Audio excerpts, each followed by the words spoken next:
আসসালামু আলাইকুম, সকলকে স্বাগতম। তো আমরা যারা ঢাকা বিশ্ববিদ্যালয় বা অন্যান্য বিশ্ববিদ্যালয়ে অ্যাডমিশনের পরীক্ষা দিব, তো আমাদের অ্যাডমিশনের পরীক্ষার সময় মূলত যে বিষয়টাই পড়াশোনা করার পরে একটু সমস্যার সম্মুখীন হয় যারা কমার্সে আছে, সেখানে হচ্ছে অ্যাকাউন্টিং। তো আজ আমরা চেষ্টা করব হচ্ছে অ্যাকাউন্টিং এর একটা ঢাকা বিশ্ববিদ্যালয়ের পরীক্ষায় আসার মতো প্রশ্ন বা যেভাবে প্রশ্নগুলো আসে সেই প্রশ্নগুলো কিভাবে জাস্ট প্রশ্নটা দেখে অ্যান্সার করা যায়। এবং আমাদের যে কোর্সগুলো আছে সেই কোর্সে আমরা চেষ্টা করি যে খুবই শর্ট এবং জিস্ট আকারে যেগুলো খুবই প্রয়োজনীয় সেই অংশগুলো ইনক্লুড করে যেন সবাই পরীক্ষায় অ্যান্সারটা করতে পারে।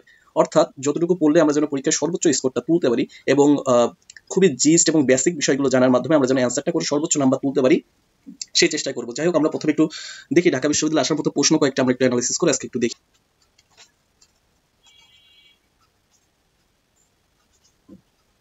ওকে, প্রথম প্রশ্নটা আমরা একটু দেখি। আমরা যেভাবে কোশ্চেনটা সলিউশন করব, জাস্ট অল্প কিছু বেসিক, জাস্ট 10টা বেসিক থাকলে আমরা মোটামুটি যত প্রশ্ন আছে অ্যাকাউন্টিং এর সবগুলো কোশ্চেনই সলিউশন করতে পারবো, শুধু কোশ্চেনটা দেখে কোশ্চেন কিভাবে আসছে। তো আমরা যদি একটু এখানে দেখি কোশ্চেনটা প্রথমে কি আছে, আমাদের কিছু মজার কিছু বেসিক বিষয় আছে যেগুলো আমাদের জানতে হবে। সো প্রথমে আমরা যদি একটু দেখি যে ফিফো পদ্ধতিতে বিক্রিত পণ্যের ব্যয় কত, সেটা আমাদের পরীক্ষায় বের করতে বলছে। তো এই প্রশ্নটা আমরা কিভাবে করবো? আমরা অনেক সময় জানি ফিফো মানে first in first out, LIFO মানে লাস্ট ইন ফার্স্ট আউট। আমরা সবাই জানি, আমরা এসএসসি ইন্টার থেকে এই বিষয়গুলো পড়ে আসছি, কিন্তু আমাদের অনেক সময় মনে থাকে না। তো মনে রাখার জন্য একটা সহজ টেকনিক, আমাদের সবকিছুর জন্য একটা সহজ পিডিএফ বই আছে এবং সহজ টেকনিকের বই আছে। একেবারে না পড়লেও জাস্ট একবার বইটা পড়লে বা একবার ক্লাসটা করলে জানা সম্ভব। তো আমরা যদি একটু দেখি, ফিফো মানে হচ্ছে first in first out, LIFO মানে কি লাস্ট ইন ফার্স্ট আউট। আমরা যদি এইভাবে মনে রাখি, লিফো মানে হচ্ছে লেটেস্ট পণ্যটা বিক্রি করা, লিফোর এল, এল মানে হচ্ছে লেটেস্ট পণ্যটা বিক্রি করা, তাহলে ফিফো মানে হচ্ছে লিফো মানে যদি লেটেস্ট পণ্য বিক্রি হয় তাহলে ফিফো মানে হচ্ছে আগের পণ্য বিক্রি, তাহলে ফিফো মানে হচ্ছে আগের পণ্যটা বিক্রি করা। ঠিক লিফোর অপোজিটটা হবে হচ্ছে ফিফো। তো লিফো মানে লাস্ট ইন ফার্স্ট আউট বা লেটেস্ট, নতুন যেটা আসবে সেটা বিক্রি হয়ে যাবে, তাহলে ফিফো মানে হচ্ছে ঠিক তার অপোজিট, অর্থাৎ পুরাতনগুলো বিক্রি হবে। তো আমাদের এখানে বের করতে বলেছে প্রশ্নে যে বিক্রিত পণ্যের ব্যয় কত। তো বিক্রিত পণ্যের ব্যয় মানে হচ্ছে যে পণ্যটা বিক্রি হয়ে গেছে তার খরচটা কত। তো আমরা দেখি কতটুকু বিক্রি করছে আগে। তো আমরা যদি পুরো প্রশ্নটা আমাদের পড়া লাগবে না, পুরো প্রশ্ন পড়ার দরকার নেই, কোশ্চেন মার্ক করবো, কি কোশ্চেন চেয়েছে সেই অনুযায়ী আমরা অ্যান্সারটা করবো। তো এখানে বলছে হচ্ছে পণ্য বিক্রয় করা হয়েছে 12,000 ইউনিট। তো এই 12,000 ইউনিট যে পণ্য বিক্রি করা হয়েছে তার বিক্রিত পণ্যের ব্যয় বের করতে বলছে। তো 12,000 ইউনিট পণ্য বিক্রি করা হয়েছে, তার ব্যয় কত, তা কখন বিক্রি করা হয়েছে, শেষের গুলো নাকি প্রথম গুলো। আমরা একটা টেকনিক বলছিলাম, লিফো মানে আমরা মনে রাখবো লেটেস্ট নতুন গুলো, তাহলে ফিফো মানে ঠিক তার অপোজিট অর্থাৎ পুরাতন গুলো। তাহলে পুরাতন লাস্টের থেকে আমরা শুরু করবো। এই যে 10,000 ইউনিট আছে এখানে, সো 10,000 ইউনিট যদি থাকে, তো ফার্স্ট আমাদের 12,000 ভিতরে এখান থেকে 10,000 নিলাম। তো 10,000 নিলে আমাদের এখানে কত আসে, 10,000 গুণ 10, 1,00,000 টাকা। সো কিন্তু আমাদের এখানে বলছে 12,000 ইউনিট পণ্য বিক্রি হয়েছে। তো 12,000 ইউনিটের ভিতরে আমরা 10,000 পেলাম। তা আর পরে 10 আর 2,000 লাগবে। তো এখানে কত হাজার আছে, 5,000। এই 5,000 থেকে আমাদের কত লাগবে, 2,000 ইউনিট লাগবে। তো এইখান থেকে 2,000 নিব, 5,000 পুরোটা লাগবে না, 2,000 লাগবে। কিন্তু এখানে দাম কত আছে, 11 টাকা করে। তাহলে কত হবে, 2,000 গুণ 11, 11 গুণ 2 কত হয়, 22। তাহলে অ্যান্সার কি হবে, 22,000। তো 1,00,000 আর 22,000, তো উত্তর কত হবে, 1,22,000। তারপরে যে প্রশ্নটা আছে, অগ্রিম বীমার মেয়াদ উত্তীর্ণ হয়েছে। তো সমন্বয় জাবেদা সাধারণত আমরা জানি দুই ভাবে হয়, একটা হচ্ছে অগ্রিম আয় অথবা অগ্রিম ব্যয়, আর একটা হচ্ছে বকেয়া আয় অথবা বকেয়া ব্যয়। এর একটা সহজ টেকনিক হচ্ছে, অগ্রিমের ক্ষেত্রে আমরা যে কাজটা করব, এইভাবে মনে রাখবো, অগ্রিম হলে একটি পক্ষ অ্যাটলিস্ট উপকৃত হয়। সুতরাং অগ্রিমের ক্ষেত্রে একটা বৃদ্ধি একটা হ্রাস, একটা হিসাব বৃদ্ধি একটা হিসাব হ্রাস, আর বকেয়ার ক্ষেত্রে দুইটা হিসাবই বৃদ্ধি। ওকে, আমরা সমন্বয় জাবেদা যখন কোর্সটা আপলোড করবো সেখানে জাস্ট 5 মিনিটে সমন্বয় জাবেদা যত প্রশ্ন আছে সবকিছু সলিউশন করা হবে এবং সেই ভিডিওটা খুব দ্রুতই আপলোড দেওয়া হবে। তো এখানে আমরা যে বিষয়টা বুঝলাম যে অগ্রিমের ক্ষেত্রে একটা হিসাব বৃদ্ধি একটা হিসাব হ্রাস, এবং কোন হিসাবটা হ্রাস পাবে, প্রশ্নে যেটা উল্লেখ থাকবে, প্রশ্নে যেটা উল্লেখ থাকবে। তো প্রশ্নে কি আছে, অগ্রিম বীমা। তো আমরা জানি হচ্ছে অগ্রিম বীমা মানে হচ্ছে সম্পদ, অগ্রিম বীমা মানে সম্পদ। এবং আমরা কি বলছিলাম, অগ্রিমের ক্ষেত্রে একটা হিসাব বৃদ্ধি একটা হিসাব হ্রাস, কারণ যে কোনো একটা পক্ষ উপকৃত হয়, এভাবে ধরে নিয়ে শর্টকাট মনে রাখার জন্য। আর বকেয়ার ক্ষেত্রে দুইটা হিসাবে বৃদ্ধি। তো যেটা প্রশ্নে উল্লেখ আছে সেটা হ্রাস পাবে। তো আমরা জানি অগ্রিম বীমা অর্থাৎ অগ্রিম খরচ, অগ্রিম খরচের ক্ষেত্রে অগ্রিম খরচ হচ্ছে সম্পদ, এই জন্য একটা হিসাব হ্রাস, তো সম্পদটা হ্রাস পাবে। এবং সো এর সাথে আরেকটা হিসাব কি থাকবে, সম্পর্কিত হিসাব। সম্পর্কিত হিসাব কোনটা, এই বীমাটাই, অগ্রিম বীমা। অগ্রিম বীমা একসাথে হচ্ছে সম্পদ, আর এর সাথে সম্পর্কিত হিসাব হচ্ছে বীমা খরচ। তাহলে বীমা খরচ, তাহলে বীমা হচ্ছে বৃদ্ধি পাবে, বলছিলাম একটা বৃদ্ধি একটা হ্রাস, কোনটা হ্রাস পাবে, যেটা প্রশ্নে উল্লেখ থাকবে, আর সম্পর্কিত হিসাবটা বৃদ্ধি পাবে। তো আমরা বৃদ্ধি দিলাম, এটা হচ্ছে আমাদের সমন্বয় জাবেদা। এখন সমন্বয় জাবেদা প্রশ্নে কি চেয়েছে, প্রশ্নে কি সমন্বয় জাবেদা চেয়েছে নাকি সমন্বয় জাবেদা না হলে কি হবে। এখানে বলছে সমন্বয় জাবেদা না হলে কি হবে। সো সমন্বয় জাবেদা না হলে ঠিক তার উল্টো, অর্থাৎ সম্পদ হ্রাস পাচ্ছিল সেটা বৃদ্ধি, সো ব্যয় বৃদ্ধি পাচ্ছিল, এটা এখন উল্টো হবে, অর্থাৎ হ্রাস পাবে। অর্থাৎ যে হিসাবগুলো হচ্ছিল সমন্বয় করলে যেটা হতো এখন ঠিক তার উল্টো হবে। ওকে, তাহলে সম্পত্তি বৃদ্ধি পাবে এবং ব্যয় হ্রাস পাবে। আমরা জানি ব্যয় হ্রাস পেলে মালিকানা সত্ত্ব, ব্যয় হ্রাস পেলে মালিকানা সত্ত্ব বৃদ্ধি হয়, মুনাফা বেশি হবে এবং আয়কর বেশি দেওয়া লাগবে। সো এখানে যেটা বলছে প্রথমে, সো আমরা যদি এত কিছু নাও বুঝি, আমরা যদি শুধু এতটুকু মনে রাখি যে হচ্ছে আগে সম্পত্তি হ্রাস পাচ্ছিল এবং ব্যয় বৃদ্ধি পাচ্ছিল, এটা না হলে সম্পত্তি বৃদ্ধি পাবে আর ব্যয় হ্রাস পাবে। ওকে, ব্যয় হ্রাস পাবে। ওকে, তাহলে আমরা দেখি আমাদের অপশন সি নাম্বারটা রাইট আছে, কিন্তু এখানে একটা অপশন আছে উপরে সবগুলো। এখন নিট মুনাফা বেশি দেখাবে। আমরা জানি হচ্ছে ব্যয় যদি হ্রাস পাই, ব্যয় হ্রাস পেলে মুনাফা বৃদ্ধি পায়। সুতরাং বি নম্বর অ্যান্সারটাও ঠিক আছে। এবং মুনাফা যদি বৃদ্ধি হয় সেক্ষেত্রে আয়করটা বেশি দেওয়া লাগে। আমার যদি 10 টাকা লাভ হয় 10 টাকার উপর 25%, আমার যদি 10 টাকার জায়গায় 20 টাকা লাভ হয় তাহলে 20 টাকার উপর 25%। সো আমার আয়করটা বেশি দেওয়া লাগবে। ও আমরা যদি এই নাম্বার অপশন নাও বুঝি, বি আর সি নাম্বারটা অ্যান্সার করতে পারি, তাও আমরা option D number right answer করতে পারি, যে উপরে সবগুলোই সঠিক। এরপর তারপরের প্রশ্ন চলে আসবো। এখানে অংশীদারি থেকে একটা গুরুত্বপূর্ণ প্রশ্ন করা হয়েছে এবং অংশীদারি চ্যাপ্টারটা খুবই গুরুত্বপূর্ণ। এখানে যে প্রশ্নটা করা হয়েছে সেখানে নতুন মুনাফার অনুপাত। সো এটাও আমরা নতুন মুনাফার অনুপাত খুবই শর্ট টেকনিকে মনে রাখতে পারবো, যে এখানে আমরা যদি এই যে 1/5টা রয়েছে এটাকে যদি আমরা মাইনাস আকারে ধরে নিই, 1/5 এটা যদি আমরা এক প্রকার মাইনাস আকারে ধরে নিই, তাহলে কি করতে পারি, 5 - 1 সমান কত হয়, 4। এবং এটাকে গুণ দিতে হবে এখানে যে অনুপাতটা দেওয়া আছে 3:2। তাহলে প্রথমে 3 এর সাথে গুণ দেবো, 3 এর সাথে গুণ দিলে 3 এ 4 12, তারপরে এই 4কে আবার কার সাথে গুণ দেবো, 2 এর সাথে, 2 এর সাথে গুণ দিলে 4 দুগুণে 8। আমরা যদি দেখি 12 এবং 8 এই দুইটা দিয়ে আমরা অ্যান্সার সলিউশনটা করতে পারি। যেমন আমরা যদি বি নম্বরে দেখি 12 এবং 8 আছে, অন্য কোনো অপশনে 12 এবং 8 নাই। সো আমাদের আর কোশ্চেনে এর বেশি যাওয়ার কোনো দরকার নেই, এখান থেকে আমরা অ্যান্সারটা করতে পারি। জানার জন্য আমরা জানতে পারি, কিন্তু পরীক্ষায় এতটুকু জানলে আমাদের অ্যান্সারটা করা সম্ভব হবে যদি অপশন এইভাবে থাকে। আর যদি জানার দরকার হয়, এখানে আমরা মাইনাস করছিলাম, এখানে পরবর্তীতে বের করার জন্য 3 আর 2 প্লাস করা লাগবে। 3 আর 2 প্লাস করলে অ্যান্সার হবে হচ্ছে 5, এবং এই যে 1/5 রয়েছে এখানের 1 এর সাথে গুণ দিতে হবে, তাহলে অ্যান্সার হবে 5। সো পরের যে কোশ্চেনটা আছে, IAS2 অনুযায়ী সমাপনী মজুত পণ্যের মূল্যায়ন হওয়া উচিত। অ্যান্সার হবে ক্রয় মূল্য এবং নিট আদায়যোগ্য মূল্যের মধ্যে যেটি কম। ওকে, আমরা জাস্ট 10টি রুলস আমাদের আছে অ্যাকাউন্টিং এ। এই 10টি রুলসের যদি আমরা খুব ভালো মতো পড়তে পারি বা বুঝতে পারি, আমাদের কোনো কোশ্চেনে মুখস্থ করা লাগবে না, বা কোনো কোশ্চেনের জন্য আমাদের কোনো পড়াশোনা খুব একটা করার কোনো প্রয়োজন নাই। আমরা জাস্ট ওই 10টা রুলসে যদি মনে রাখি, আমরা অ্যান্সারগুলো করতে পারবো। সো আমরা যদি একটু নীতিমালায় চলে যাই, রক্ষণশীলতার নীতিতে কি বলে, আয়কে নয় ব্যয়কে গুরুত্ব দেওয়া। এবং রক্ষণশীলতার নীতিতে আছে আমরা মজুত পণ্য মূল্যায়নের ক্ষেত্রে যেটার মূল্য কম সেটা নিব। কেন মূল্য কম নিই? সো এটা এই কোশ্চেনে অ্যান্সার করার জন্য এতটুকুতে আমরা অ্যান্সার করতে পারবো, কিন্তু যদি আমরা বেসিকটা জেনে রাখতে পারি আরেকটু, তাহলে এই রিলেটেড যত কোশ্চেন আসবে সবগুলো অ্যান্সার করা সহজ হবে। তো তার জন্য একটা ছোট বইও আছে, সেই বইটা পিডিএফ আকারেও নেওয়া যেতে পারে। সো আমরা যদি একটু মনে রাখি যে মজুত পণ্য মূল্যায়নের ক্ষেত্রে বাজার মূল্য এবং নিট আদায়যোগ্য মূল্যের মধ্যে যেটি কম সেটি নেব। নিলে কি হবে, নিলে বিক্রিত পণ্যের ব্যয় বেশি দেখাবে। বিক্রিত পণ্যের ব্যয় বেশি দেখালে কি হবে, আয় কমে যাবে। সো আয়কে নয় ব্যয়কে গুরুত্ব দেওয়া হলো। এই ছোট বেসিকগুলো যদি আমরা জেনে রাখতে পারি, এই রিলেটেড যত কোশ্চেন আসবে সবগুলো অ্যান্সার করা সম্ভব হবে। ওকে, তারপরের কোশ্চেন আমরা একটু চলে আসি। যদি প্রারম্ভিক মজুত পণ্য 40,000 টাকা, ক্রয় 2,20,000 টাকা, আন্তঃপরিবহন 10,000 টাকা এবং সমাপনী মজুত পণ্য 60,000 টাকা হয়, তাহলে বিক্রিত পণ্যের ব্যয় কত? ওকে, বিক্রিত পণ্যের ব্যয়ের একটা সূত্র আমরা জানি। সেক্ষেত্রে আমরা জাস্ট এই কাজটা করব যে প্রারম্ভিক মজুত, কৃত পণ্যের ব্যয়, সমাপনী মজুত, বিক্রিত পণ্যের ব্যয়, এতটুকু যদি মনে রাখতে পারি, তাহলে এখান থেকে যেইটাই আমাদের প্রশ্ন করুক না কেন আমরা অ্যান্সার করতে পারবো। অর্থাৎ প্রারম্ভিক মজুত, কৃত পণ্যের ব্যয়, অথবা সমাপনী মজুত, অথবা বিক্রিত পণ্যের ব্যয়। আমাদের 4টা সূত্র মনে রাখার কোনো দরকার নেই, একটা সূত্র দিয়েই। সো এখানে যেইটাই মিসিং থাকবে, আমাদের যেইটাই মিসিং থাকবে আমরা এখান থেকে বের করতে পারবো সহজে। যে প্রারম্ভিক মজুত চাইলো, তাহলে আমরা সমাপনী মজুতের জায়গায় সমাপনী মজুত বসাবো, এবং বিক্রিত পণ্যের ব্যয়ের জায়গায় বিক্রিত পণ্যের ব্যয় বসাবো, এবং কৃত পণ্যের ব্যয় এখান থেকে বাদ দিয়ে দেবো। তাহলে আমাদের অ্যান্সারটা হয়ে যাবে। ঠিক এইভাবে আমরা সবগুলো কোশ্চেনের অ্যান্সারটা করতে পারবো। অর্থাৎ আমাদের এই একটা রুলস দিয়েই প্রারম্ভিক মজুত, কৃত পণ্যের ব্যয়, সমাপনী মজুত, বিক্রিত পণ্যের ব্যয়, যে প্রশ্নই আসুক সেই প্রশ্নের সলিউশন করতে পারবো। তো এখানে আমাদের কি চেয়েছে, বিক্রিত পণ্যের ব্যয়। সো বিক্রিত পণ্যের ব্যয়ের এখানে এটা মিস আছে, তো প্রারম্ভিক এবং কৃত বসাবো। প্রারম্ভিক আছে কত, 40,000, কৃত পণ্যের ব্যয় কত, 2,20,000 এবং 10, 2,30,000। সমাপনী মজুদ কত, 60,000। এটা ডান সাইডে বসবে, এই যে সমাপনী মজুদ।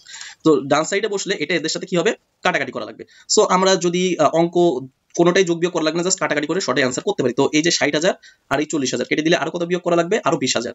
সো 2,20,000 থেকে যদি আরো 20,000 কেটে দিই, তাহলে আমার সমাপনী মজুদ ভ্যানিশ হয়ে যাচ্ছে। তাহলে আমার থাকে কত, 2,00,000 এবং 10,000। তো অ্যান্সার কত হবে, 2,10,000। তারপরের যে প্রশ্ন আছে, নিচের কোনটি আর্থিক সম্পত্তি, অ্যাসেট চেয়েছে। এখানে বেসিক জানা খুবই জরুরি। হিসাবে শ্রেণী বিভাগ নামক একটা বেসিক আছে, সম্পত্তি হিসাব, দায় হিসাব, আয় হিসাব, ব্যয় হিসাব, মূলধন হিসাব এবং এদের কন্ট্রা অ্যাকাউন্টস গুলো। এই অ্যাকাউন্টসটাকে আমি বলি হচ্ছে মূল বেসিক অ্যাকাউন্টিং এর। এই অ্যাকাউন্টস গুলো যদি জানা যায়, তাহলে অ্যাকাউন্টিং এর যত কোশ্চেন আছে সব কোশ্চেন গুলো অ্যান্সার করা সহজ হবে। তো আর্থিক সম্পত্তি বলেছে। সো আমরা যদি একটু আসি যে শেয়ার মূলধন, শেয়ার মূলধন হচ্ছে আমরা যখন কোনো শেয়ার ইস্যু করব, আমরা যখন কোনো শেয়ার ইস্যু করি সেটা হচ্ছে শেয়ার মূলধন, আমরা যখন কোনো শেয়ার ক্রয় করি সেটা হচ্ছে আমাদের বিনিয়োগ। সো শেয়ার মূলধন মানে হচ্ছে আমরা আমাদের নিজের কোম্পানির শেয়ার যখন আমরা ইস্যু করি সেটা হচ্ছে শেয়ার মূলধন, আর আমরা যখন অন্য কোম্পানির শেয়ারে বিনিয়োগ করি সেটা আমাদের বিনিয়োগ ইনভেস্টমেন্ট বা সম্পদ। সো এটা আমাদের কিসের ভিতরে চলে যাবে? মূলধনের ভিতরে। ব্যাংক জমা অতিরিক্ত, ব্যাংকের থেকে যখন আমরা অতিরিক্ত টাকা উত্তোলন করবো এটা আমাদের দায়, লোন, এটা আমাদের দায় বা লোন, এটা অ্যাসেট না, এটা ব্যাংকের থেকে ব্যাংকের জন্য ইনভেস্টমেন্ট বা অ্যাসেট, কিন্তু আমাদের জন্য এটা দায়। মজুত পণ্য স্বল্পমেয়াদী সম্পদ। আর প্রদত্ত ঋণ, আমরা যখন ঋণ নিচ্ছি তখন এটা আমাদের জন্য দায়, যখন আমি ঋণ দিচ্ছি সেটা আমার জন্য ইনভেস্টমেন্ট। সুতরাং নিচের কোনটি আর্থিক সম্পদ? উত্তর হবে হচ্ছে প্রদত্ত ঋণ, ইনভেস্টমেন্ট অথবা অ্যাসেট, এটা আমাদের জন্য অ্যাসেট। তো এরপরে যে প্রশ্নটা আছে এটি খুবই গুরুত্বপূর্ণ, অবচয় থেকে। সো আমরা এমন ভাবে কোর্সটা সাজাই যেন যেখান থেকে প্রশ্ন আসে সেখান থেকে তার বেসিক গুলো জেনে জাস্ট অল্প একটু পড়ে, যারা সায়েন্স থেকে কমার্সে আসছে বা যারা কমার্সের অ্যাকাউন্টিং এর সমস্যা হয়, এই অল্প পড়ে যেন প্রত্যেকটা কোশ্চেনের অ্যান্সার সলিউশন করা সম্ভব হয়, ঠিক সেইভাবে আমার কোর্সটা সাজানো এবং সেইভাবেই বইটা সাজানো বা ছোট সাজেশন বইটা আছে সেই বইটা পড়লেই জিস্ট আকারে যত কোশ্চেন আছে, রাজশাহী হোক, জিএসটি হোক অথবা হচ্ছে ঢাকা বিশ্ববিদ্যালয় হোক, সর্বোচ্চ স্কোর তোলা সম্ভব এবং অ্যাকাউন্টিং এ কম পরিশ্রম করে অধিক নাম্বার পাওয়া সম্ভব। তো আমরা যদি কোশ্চেনটার দিকে তাকাই, এখানে বলা হচ্ছে যে বিক্রয় করে কত টাকা লাভ বা ক্ষতি হবে। সো কোন পদ্ধতি? সরলরৈখিক পদ্ধতি। সো আমরা আসি সরলরৈখিক পদ্ধতিতে অবচয় আমরা কিভাবে ধার্য করব। এখানে আমাদের একটি অফিস সরঞ্জাম ক্রয় করা হয়েছে 2,50,000, ওকে, এবং 10 বছর আয়ুষ্কাল। কত বছর পূর্বে ক্রয় করা হয়েছে? 5 বছর। তাহলে অবচয়টা আমরা ধরবো কত বছরের জন্য? 5 বছরের জন্য আমার অবচয়টা হবে, কিন্তু সম্পত্তির মেয়াদকাল কত? 10 বছর। তো এই 10 বছরটা লাগবে আমাদের অবচয়ের পরিমাণ নির্ণয়ের জন্য, আর 5 বছর লাগবে আমার অ্যাকচুয়ালি এখন মূল্য আছে কত সেটা জানার জন্য। অর্থাৎ 5 বছর আমি ব্যবহার করছি, তো 5 বছর ব্যবহার করার পরে মূল্য এখন কত আছে সেটা জানার জন্য এই 5 বছর আর 10 বছরটা হচ্ছে অবচয়ের পরিমাণ নির্ণয়ের জন্য। ভগ্নাবশেষ মূল্য আছে কত? 50,000। সো আমরা যে কাজটা করব, অবচয় যোগ্য মূল্য নির্ণয় করা লাগবে। অবচয়ের যোগ্য মূল্য আমরা আরো সহজভাবে মনে রাখবো, অবচয় যোগ্য মূল্য এবং বহিমূল্য। অবচয় যোগ্য মূল্য হচ্ছে ক্রয় মূল্য থেকে ভগ্নাবশেষ মূল্য বাদ দিলে যেটা পাওয়া যায় সেটাকে বলা হয় অবচয় যোগ্য মূল্য, আর বহিমূল্য হচ্ছে ক্রয় মূল্য থেকে পুঞ্জীভূত অবচয় বাদ দিলে যে মূল্যটা থাকে, অর্থাৎ অ্যাকচুয়ালি আজকের দিনের মূল্য আছে কত সেটা হচ্ছে বহিমূল্য। এবং এটা আমরা আরো ভালোভাবে মনে রাখবো যে অবচয়যোগ্য মূল্য ক্রমহ্রাসমান জের পদ্ধতি ব্যতীত সকল সূত্রে আমাদের প্রয়োজন হয় হচ্ছে অবচয়যোগ্য মূল্য, আর বহিমূল্য যেটা আছে এই বহিমূল্যটা আমাদের প্রয়োজন হবে ক্রমহ্রাসমান জের পদ্ধতি আর বিক্রয়জনিত লাভ ক্ষতি বের করার জন্য। সো এত কিছু মাথায় নেওয়ার দরকার নেই, এর জন্য আলাদা কোর্স আছে, আলাদা ছোট ছোট করে টপিকে বইতে দেওয়া আছে, এবং সেই টপিকে যেহেতু এখন মডেল টেস্টে সবগুলো একসাথে আসতেছে এর জন্য বড় মনে হচ্ছে, কিন্তু এটা বই আসলে জাস্ট একটা রুলস এর একটা চ্যাপ্টার আন্ডার 2 থেকে 3টা রুলস ইজি ভাবে মনে রাখলে পুরো কোশ্চেনের আনসার সলিউশন করা সম্ভব। সো এখানে আমরা যে কাজটা করব যে 2,50,000 থেকে আমাদের 50,000 বিয়োগ হবে এবং ভাগ হবে কত দিয়ে? 10 দিয়ে। তাহলে আমাদের অবচয়যোগ্য মূল্য অর্থাৎ 10 বছর ব্যবহার করলে এর মূল্য কমে যাবে 2 লক্ষ টাকা, সম্পূর্ণ কমে যাবে, এবং আর অবশিষ্ট থাকবে 50,000 টাকা। তাহলে প্রত্যেক বছরের অবচয় কত পাচ্ছি আমরা? 20,000 টাকা। সো আমরা বলছিলাম হচ্ছে অবচয়যোগ্য মূল্য ক্রমহ্রাসমান জের পদ্ধতি ব্যতীত সব জায়গা কাজে লাগবে, অর্থাৎ ক্রয় মূল্য মাইনাস ভগ্নাবশেষ মূল্য, আর বহিমূল্য ক্রয় মূল্য মাইনাস পুঞ্জীভূত অবচয়, এটা কখন কাজে লাগবে? বিক্রয়জনিত লাভ ক্ষতি বের করার জন্য। তো আমাদের এখন প্রত্যেক বছর অবচয় হচ্ছে 20,000 টাকা। আমাদের কত বছর ব্যবহার করছি? এই যে 5 বছর। তাহলে মূল্য কমে গেছে কত? 1 লক্ষ টাকা। সো 1 লক্ষ টাকা যদি আমাদের মূল্য কমে যায় তাহলে এখন মূল্য আছে কত? তো 2,50,000 টাকা দিয়ে কিনছিলাম, মূল্য কমে গেল কত? 1 লক্ষ। তাহলে এখন মূল্য আছে কত? 1,50,000। সো আজকের দিনে 5 বছর পরে আজকের দিনের এই সম্পত্তিটার মূল্য আছে 1,50,000। আমরা বিক্রি করছি কত টাকায়? এই যে বিক্রি করছি 1,50,000 টাকায়। সুতরাং আমাদের কোনো লাভ বা ক্ষতি হবে না। সো এর পরের প্রশ্ন, রেওয়া মিলের প্রাথমিক উদ্দেশ্য কি? আমরা জানি রেওয়া মিলের প্রাথমিক উদ্দেশ্য হচ্ছে পোস্টিং এর পর মোট ডেবিট এবং ক্রেডিট প্রমাণ করা। পোস্টিং মানে কি? আমরা জানি পোস্টিং মানে হচ্ছে খতিয়ান, পোস্টিং মানে খতিয়ান। আমরা আরো জানি হচ্ছে বই মানে জাবেদা, হিসাব মানে খতিয়ান। সো এখান থেকে আমার একটা প্রশ্ন যেটা মনে আসলো, আমরা অনেক সময় ভুল করি যে পরীক্ষা অনেক সময় থাকে যে ক্রয় বইতে কোন হিসাবগুলো যায়, ক্রয় বই মানে ক্রয় জাবেদা, সেখানে যাবে শুধু বাকিতে পণ্য ক্রয়, বিক্রয় বইও সেম, বাকিতে পণ্য বিক্রয়। আর যদি প্রশ্ন করে ক্রয় হিসাব মানে খতিয়ানে বাকিতে ক্রয় এবং নগদে ক্রয় উভয়টাই যাবে। সো এখানে আরো মনে রাখবো যে নামগুলো আছে পোস্টিং মানে হচ্ছে খতিয়ান। সুতরাং খতিয়ানের পড়ার পরে ডেবিট এবং ক্রেডিট সমান প্রমাণ করা হচ্ছে রেওয়া মিলের প্রাথমিক উদ্দেশ্য।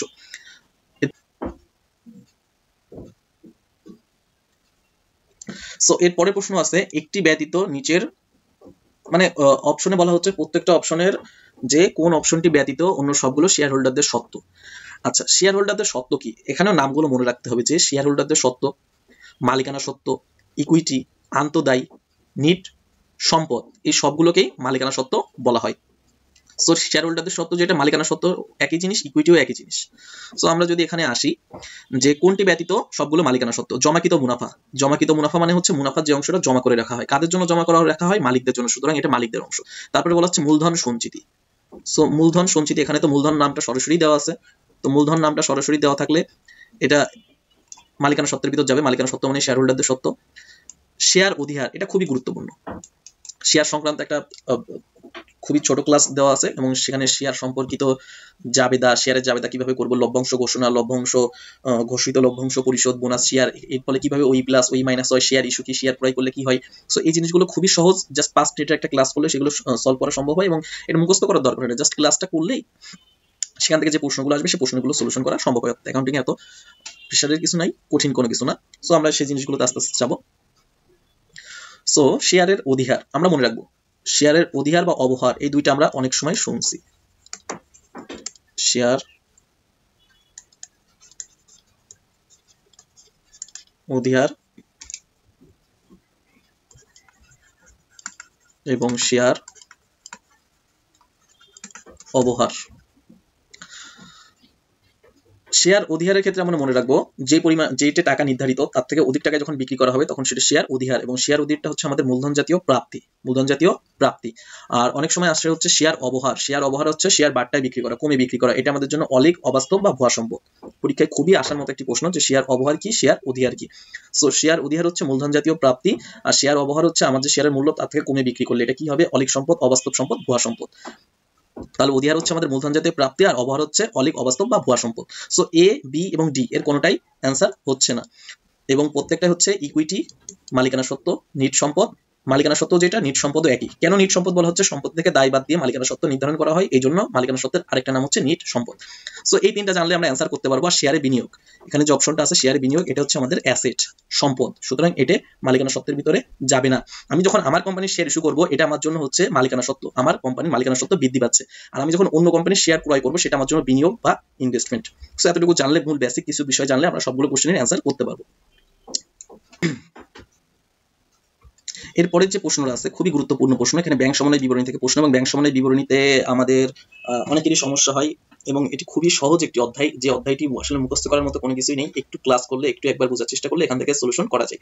সো এখানে বেসিক যে প্রশ্নটা করা হচ্ছে সেটা হচ্ছে ব্যাংক কর্তৃক সঠিকভাবে ডেবিটকৃত। এখন ব্যাংক ডেবিট করে কি, এটা আমাদের জানলে অ্যান্সার সলিউশন করা সম্ভব। ব্যাংক ডেবিট করে কি, ব্যাংক ক্রেডিট করে কি।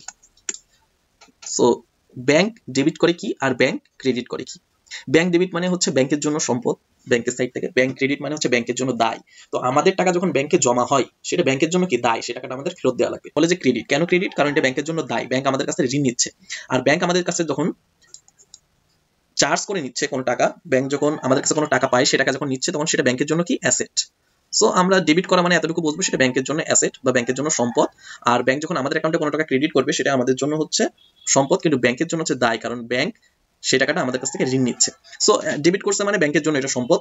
সো আমরা ধরে নিই ব্যাংক আমাদের কাছে টাকা পাইতো 2350 টাকা, এবং আমরা ভুল করছি। কত টাকা ভুল করছি? 3250 টাকা।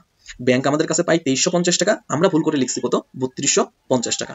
এর মানে আমরা যদি এভাবে চিন্তা না করি, এভাবে চিন্তা করি যে আমরা দোকানে গেলাম, কেউ আমাদের কাছে 100 টাকা পায়, দোকানে কোনো একটা জিনিস কিনছি 100 টাকা পাই, আমরা 100 টাকার জায়গা থেকে 200 টাকা দিলাম। সো এখন আমাদের কি করতে হবে? প্রশ্নটা এটা, 100 টাকার জায়গা 200 টাকা দিছি, সো এখন কি করতে হবে? সে আমাকে 100 টাকা ফেরত দেবে, 100 টাকা আমার পকেটে যাবে। সো এটাও একই জিনিস যে ব্যাংক আমার কাছে পাই 2350 টাকা, আমি ভুল করে লিখছি কত? 3250 টাকা, সুতরাং আমার অ্যাকাউন্টে টাকা ফেরত আসবে বা আমার পকেটে টাকাটা আসবে। সো 100 টাকা পাই তো 200 টাকা দিছি, আবার 100 টাকা ফেরত দিবে, সেটা আমার পকেটে অ্যাড হবে। জাস্ট এতটুকু মনে রাখলে হবে। সো তাইলে হচ্ছে আমার আর ভুল করে ব্যাংক সমন্বয় বিবরণীতে কি জাবেদা দিতে হবে বা ব্যাংক সমন্বয় বিবরণীতে কি করতে হবে এটা মনে রাখতে হবে। ভুল, এখানে যে অপশন এটা আছে ব্যাংকের জেরের সাথে, অপশন বিটা যেটা আছে ব্যাংক জেরের সাথে, এই দুইটা কেন কাটলাম? কারণ হচ্ছে ভুল হলে ব্যাংক জেরে কোনো জাবেদা হবে না। ভুল হলে ভুল হবে আমানতকারীর, ভুল করবে আমানতকারী এবং জাবেদাও দিবে আমানতকারী। কার বইতে জাবেদা দেবে? আমানতকারীর বইতে। তাহলে আমরা মনে রাখবো আমানতকারীর বইতে আমানতকারীর ভুলের জন্য আমানতকারী জাবেদা প্রদান করে। সো তাহলে আমানতকারী অপশন বি এবং অপশন ডি, বি এবং ডি আমাদের হাতে অপশনটা আছে। সো আমাদের যোগ বিয়োগ করার কোনো প্রয়োজন হচ্ছে না। এখানে কত টাকা? এখানে অপশনে আছে 900 টাকা। তো আমরা এই পরীক্ষার সময়টাও নষ্ট করব না। সো এখানে যেটা বিষয় হবে, আমরা পাচ্ছে আমাদের কাছে 100 টাকা, আমরা দিয়েছিলাম 200 টাকা। সো এখানে ডেবিট করার কথা 2350 টাকা, আমরা ডেবিট করে ফেলছি কত 3250 টাকা, আমাদের অ্যাকাউন্ট থেকে মাইনাস করে ফেলছি। সুতরাং আমাদের অ্যাকাউন্টে যোগ করতে হবে বা আমার পকেটে সে টাকাটা চলে আসবে। সো 900 টাকা যোগ হবে, option B right answer. So এরপরের যে প্রশ্ন আছে, নিচের কোন লেনদেনের ফলে হিসাব সমীকরণে একটি দায় কমবে আর একটি দায় বাড়বে। সো এই কোশ্চেনটা খুবই দ্রুত অ্যান্সার করা যায়, এই কোশ্চেনের জন্য তেমন কোনো কিছু জানার দরকার নেই। আমরা যদি অপশন এতে আসি, যে ধারের সেবা প্রদান, আমাদের মাথায় থাকতে হবে কোশ্চেনে কি চাচ্ছে। কোশ্চেনে চাচ্ছে একটি দায় কমবে, কোশ্চেনে চাচ্ছে একটি দায় কমবে এবং একটি দায় বৃদ্ধি পাবে, একটা বৃদ্ধি একটা হ্রাস। সো এটা খুবই ইজি অ্যান্সার করা, যেখানে ধারের সেবা প্রদান এর সাথে দুইটা দায় কখনোই নাই, একটা হচ্ছে সেবা আয় আর একটা হচ্ছে ধারে, তার মানে সম্পদ। সুতরাং এটা অ্যান্সার হবে না, একবারে কাটা। সো বি নাম্বারে যদি আসি, পাওনাদারকে চেক প্রদান করে সম্পত্তি হ্রাস পেয়েছে, আমাদের কোশ্চেনে সম্পত্তির কোনো ইস্যু নাই।